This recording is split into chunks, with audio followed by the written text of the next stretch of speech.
Olá, prezadas e prezados, tudo bem? Passando por aqui hoje para a gente conversar sobre Jean-Jacques Rousseau, no capítulo Nascemos Livres. Então, Rousseau é um escritor suíço, né? Nascido em 1712, falecido em 1778. Ele, entre outras coisas, né? Ele, como todo filósofo, gosta de problematizar. Ele discutiu algumas questões da fé, da igreja, se arriscou como muitos dos filósofos, né, questionando as bases e os dogmas e, por fim, né, nosso texto não aprofunda muito isso, as ideias dele religiosas eram nada convencionais, ele dizia que a verdadeira religião vinha do coração. Então, o sujeito era tinhoso. E ele tem várias frases fantásticas assim que sintetizam o seu pensamento, sua reflexão. Uma delas, né, o homem nasce livre e por toda parte encontra-se acorrentado. Isso, entre outras coisas, inspirou, né, a Revolução Francesa. O Robespierre vai pegar isso, né, essa frase que o Rousseau declarou no início da sua grande obra, O Contrato Social. Isso inspira os revolucionários franceses. Notem que Rousseau é 1712, 1778, 1789 é a Revolução Francesa. Isso estava em ebulição ali na Europa.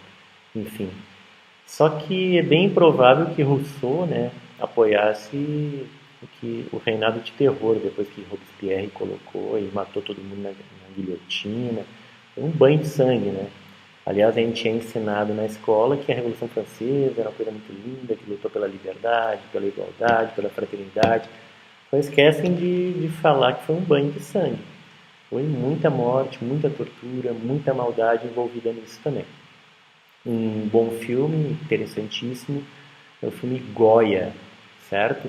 Esse filme retrata, assim, na perspectiva desse artista, pintor hispânico, Goya, que ele vai mostrando, assim, retratando a violência cultural, a violência física, a violência psíquica e toda o genocídio que foi nesse período da chamada Revolução Francesa.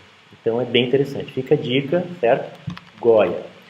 O Rousseau, né, entre outras coisas, das afirmações dele de impacto, assim, ele pensava que os humanos são naturalmente bons, né?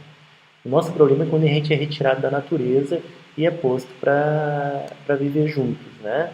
Quando a gente vai viver juntos em sociedade, daí começam os problemas. Inveja, ganância, postura competitiva, né?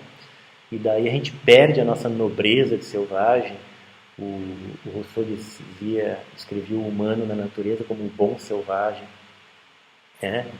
Então, a gente ia viver em sociedade, vai viver em sociedade, vem ganância, vem uma série de coisas e a gente muda, sai dessa natureza, né? Até porque a sociedade é algo produzido, né, artificialmente, né?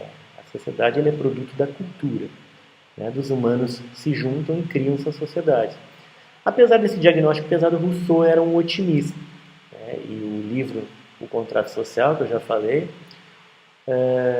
faz esse esforço, né? O Rousseau coloca lá um esforço de pensar como as pessoas podem viver juntas, né? E serem tão livres quanto se vivessem fora da sociedade. Né? Mas ao mesmo tempo, olha só a equação que ele está tentando fazer, obedecendo às leis do Estado. Né? Então, a liberdade, geralmente a gente não vê como algo que anda restrito, né? Ou regrada, enfim, né? E com normas, principalmente impostas pela sociedade. Parece que, a priori, isso fere a liberdade, né? Daí o Rousseau vai encontrar uma forma de equacionar isso, que é o que ele chama o conceito de vontade geral. Então ele diz que tem que haver leis, né, que mantenham as pessoas sob controle e colocando restrições ao comportamento dessas pessoas. E me parece que isso é crível até hoje, né? Porque eu fico pensando na sociedade com normas, com leis, com restrições, E a gente vê uma série de violências e questões que nos atingem a todos e tornam a vida em sociedade, às vezes, perto do insuportável. Enfim, para brincar com esse conceito de vontade geral e começar a explicar ele, o Rousseau fala, por exemplo, né, de uma coisa que também é atual, né, até hoje. Né, se perguntar para alguém, tu quer pagar mais ou menos imposto? Geralmente a pessoa vai dizer, eu quero pagar menos imposto. Mas essa não é a vontade geral, diz ele. Mas como assim, né? Porque ele vai dizer que a vontade geral, né, é o que todos devem querer. Como assim devem querer? Porque se a gente está numa sociedade, a gente tem que perceber que a gente faz parte de um todo maior, né?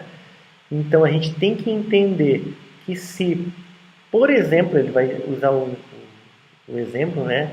Se pagar mais imposto vai atender o interesse da comunidade, como construir estradas, porque a gente percebe que construir estradas é uma coisa boa para todos, então a gente deve querer, né, que exista um regramento que produza isso socialmente, porque isso é do interesse da comunidade. Desse jeito, estamos atendendo à vontade geral, ok? E a vontade de todos, na verdade, é uma vontade atomizada. É um grupo, é um todo também, mas são vontades individuais, né, que ainda estão presas a um conceito egoísta de liberdade, ok? Então, mas o grande problema aí e quando alguém, né, não reconhece, né, que obedecer à lei, determinada lei, está no interesse da comunidade. Daí o Rousseau, talvez uma das passagens mais clássicas e críticas, né, do seu pensamento, vai dizer que essa pessoa deve ser forçada a ser livre. Mas como alguém pode ser forçado a ser livre? É algo que já a gente fica questionando, né? Parece que isso não cabe na mesma frase, parece que tem uma contradição aí.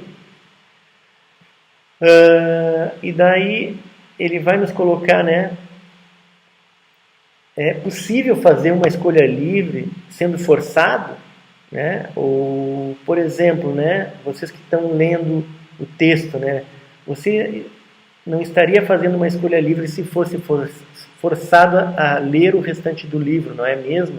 Propõe o Nigel Warburton. Pois é, com certeza forçar alguém a fazer algo é o oposto de deixá-lo fazer uma livre escolha. Mas anterior ao, ele vai dizer que existe a construção de um consenso geral do que seja a vontade e do interesse da comunidade. Porque, como todos em uma sociedade fazem parte de um grupo maior, precisamos reconhecer que deveríamos seguir uma vontade geral e não nossas escolhas individuais e egoístas, ok? Isso é extremamente difícil de a gente conseguir equacionar, mas, enfim, né?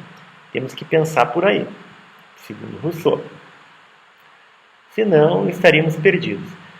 Enfim, chegando aqui nessa sinuca de bico, eu diria, né? Sobre como ser forçado a ser livre, o que é liberdade, o que é vontade geral, o que é vontade de todos. A vontade geral é a solução do Rousseau, que seria esse construto a partir do contrato social. Na questão do contrato social, é importante, né? Porque ele é descrito por Boaventura de Sousa Santos, um sociólogo português, vivo, ainda produzindo coisas bem bacanas. O Boaventura, ele vai dizer que, no caso do Brasil, por exemplo, a gente viveu uma pré-contratualidade e pulou por cima da contratualidade social para uma pós-contratualidade. A gente não teve contrato social no século XX. E o contrato social vai chegar para nós atrasado no século XXI, no início do século, com toda uma mudança das políticas públicas voltadas mais para atender a questão social do que a questão do capital, certo? E daí chegaria uma espécie de welfare state, né? Um estado social atrasado, que foi produzido lá na Europa no pós-guerra, chega para nós no século XXI. E agora estamos aí, né, nessa luta, né, pela manutenção dos direitos e da destruição dos direitos sociais né, a reforma trabalhista, a reforma da Previdência, tudo isso tirando direitos da sociedade e ferindo os direitos humanos, os direitos fundamentais, no caso aqui do Brasil. O Boaventura vai falar muito disso, né? Quem se interessa é muito bacana dar uma olhada nesse livro aqui, ó, Renovar a Teoria Crítica. Ele vai fazer alguns escritos e reinventar a emancipação social. Ele vai estar falando muito dessa questão da América Latina atualmente. Pode explicar muita coisa. O Rousseau ele escreveu assim, The Last But Not Least, por último, mas não menos importante, escreveu um livro Emílio ou da Educação, onde ele especificamente trata temas de educação. O Emílio seria uma criança, onde ele vai educando esse personagem do livro, né? E vai mostrando as etapas da educação necessária para termos o sujeito educado realmente. Ok? Rousseau comete algumas idiosincrasias, tem alguns furos que a gente pode questionar até hoje? Sim. Inclusive, né, dizem as más línguas que ele abandonou mulher e filhos. Né? É estranho para um cara que se tornou uma referência na filosofia, na ética e na educação, e para pensar uma sociedade melhor. Bom, mas quem é que não tem erros e quem é que não tem suas idiosincrasias? Enfim, Rousseau, né, como filósofo, e a gente vem falando disso nos outros filósofos, ele não é um anjo, não é um demônio, é um ser humano que está pensando temas, né, interessantes para resolvermos questões dentro da nossa sociedade e para pensarmos melhor como é que a gente pode viver junto em sociedade. Ok? Isso é um pouco aí do Rousseau, baseado no que o Nigel Warburton nos fala, tentando produzir aí uma equação de como vivermos bem juntos, e penso que isso é bem atual e é importante para nós, futuros educadores, aí vocês, né, pensarmos isso. Isso tem relevância fundamental para as questões da educação e das políticas públicas. Ok? Pensarmos numa sociedade melhor e como estarmos nessa sociedade, vivendo juntos, equacionando a questão da liberdade, ok? E dos limites impostos aí, e vivermos bem com isso, certo? Obrigado então, continuem aí fazendo esse bom trabalho que eu estou vendo que vocês estão fazendo, participando dos fóruns, entregando as tarefas, fazendo as discussões, assistindo os vídeos. Então continuem firmes, perseverantes, vamos lá que tudo vai dar certo, ok?